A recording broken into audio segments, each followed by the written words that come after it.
আছেন রিপোর্টার তাজওয়ার মাহমুদ। সরাসরি যাচ্ছি তার কাছে। তাজওয়ার, দেখুন, জুলাই এবং অগাস্টের 5 তারিখ পর্যন্ত যে ছাত্রদের আন্দোলন চলেছে সেখানে যে মানবাধিকার লঙ্ঘন হয়েছে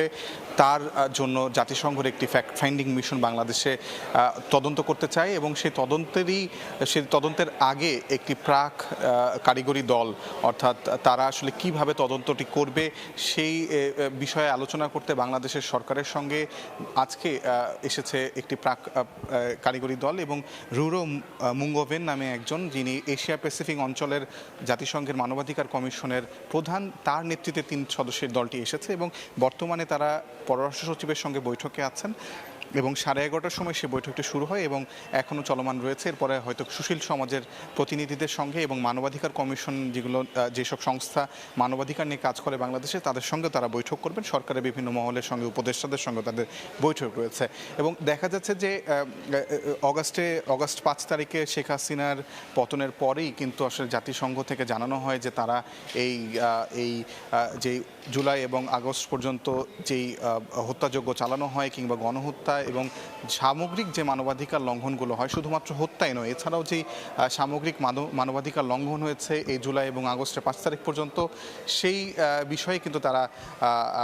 তদন্ত করতে আগ্রহী এবং সরকারের পক্ষ থেকেও সেই আগ্রহকে আসলে সাধুবাদ জানানো হয় এবং সরকার আমন্ত্রণ জানায় জাতিসংঘকে এই তদন্ত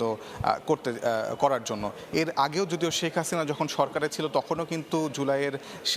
শেষ দিকে এবং অগাস্টের শুরুর দিকেও কিন্তু জাতিসংঘ এমন একটা আগ্রহ জানিয়েছিল, তবে সরকারের পক্ষ থেকে বলা হয়েছিল যে বাংলাদেশে যে বিচার বিভাগীয় তদন্তের জন্য যেই কমিশন গঠন করা হয়েছে তাকে যদি সহায়তা করতে চায় সেটি তারা জাতিসংঘ করতে পারে, তবে আলাদাভাবে কোনো তদন্ত কমিটি বা তদন্তের জন্য জাতিসংঘকে বাংলাদেশ আমন্ত্রণ জানায়নি বা বাংলাদেশ তাকে সেটাকে সমর্থন করে না। তবে সরকার পতনের পরপর কিন্তু দেখা গেল যে জাতিসংঘের যে আগ্রহ সেটি আসলে এই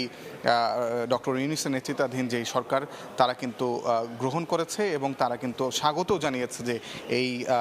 জাতিসংঘ যেন পুরো ঘটনাটিকে সামগ্রিক মানবাধিকার, শুধুমাত্র হত্যা নয়, হত্যা ছাড়াও হত্যার বাইরেও যে অত্যাধিক বল প্রয়োগ এবং ডিটেনশনে নেওয়া, এমনকি যারা আসলে আন্দোলনে জড়িত ছিল তাদেরকে দমানোর জন্য অত্যাধিক বল প্রয়োগের যে ঘটনাগুলো ঘটেছে সবগুলোই যেন আসলে জাতিসংঘ তদন্ত করে সেই বিষয়টি কিন্তু আমন্ত্রণ জানানো হয়েছে। তো এই ছিল আমার কাছে জাতিসংঘের কারিগরি দলের বৈঠকের সর্বশেষ খবরাখবর।